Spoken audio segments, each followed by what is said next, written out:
Hello, this is Michele Knight. This is the astrological overview for Leo for 2013. Now, obviously, this is just a very, very small flavour of what is to come in 2013, but I thought I'd give you, the basics.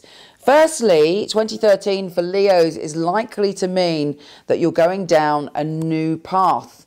You're venturing somewhere that you've never been before. This could be spiritually, emotionally, or physically, but you're opening up to doing different things. And you'll also have some very, very good opportunities career-wise. But the only caveat with that is it's important that who you are at work and how you express yourself is exactly a reflection of your soul. If you do things and compromise yourself work-wise, you will find it very challenging because your soul is saying, I have to be true to me, I have to reflect who I am, and in everything that I do, is it a great expression of my very, very soul. Let's start with some of the fundamentals that are happening this year. Firstly, on the 15th of January, Venus is conjuncting Pluto. You might feel as if you're understanding something about the details of the way you tick in relationships, but it's a big revelation. It's a sudden revelation. There is some massive awakening.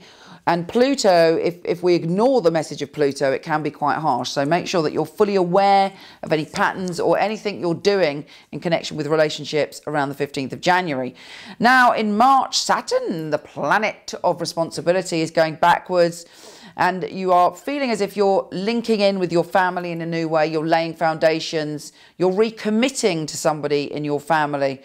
Also on April the 1st, we have Sun, Venus, Mars conjunct, and that's squaring Pluto, and it's like you have this opportunity to spread your wings in some way or do something, but you realize if you do this, if you do spread your wings, if you do change whatever it is that you're feeling on a soul level, it could bring about a bigger change than maybe you want.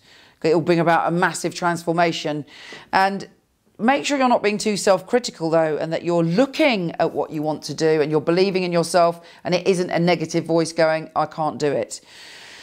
On the 28th of May, there is a Venus conjunct Jupiter. It's a great time, the end of May, to mix with people, new friendships, love affairs, feeling excited about things, meeting people who stretch your mind and fill you with knowledge and creativity. And on the 7th of June, Neptune, the planet of illusion, is going backwards. And for you, it's very important that you don't repeat old patterns of obsession or addiction, whether that's sex or drugs or rock and roll. There's a part of you that may start repeating a pattern that you did many years ago or in the past, or have these primal feelings come up that you hadn't dealt with in the past. It's very easy, though, to shine a light on it. You've come a long way and you don't have to be sucked into that. Now, in June, Jupiter, the planet of good fortune, is opening up and opening you up to your spirituality. You may have revelations. You may be feeling that suddenly you see the way forward on a spiritual level, or your spiritual path may open up to you, but also you may have some great times, having a good time, having a slightly debauched time. But if you keep your heart open and you don't take it too far, you should find that you have some of the best times of your life around then. Now, and also on the 27th of June, Venus, the planet of love, is going into your sign. So as we're moving along with all these love lessons, and by the middle of the year, you feel that you've resolved them in some way, and that you're open just to experience joy and happiness in your relationships. The choice is yours. And if you're in an unhappy relationship, there's a good chance you'll leave them in June. Now, in July, we have the most full-on month I've seen in a very long time.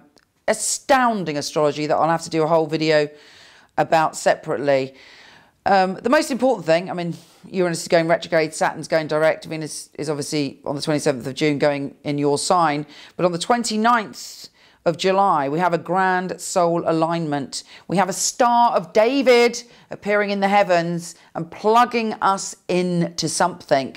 We're all going forward on a new level. On top of that, we have 2 grand trines, 2 T-squares, 3 kites, 2 rectangles, a yod and a hexagon. I don't know what is going to happen on the 29th, but it's very, very significant.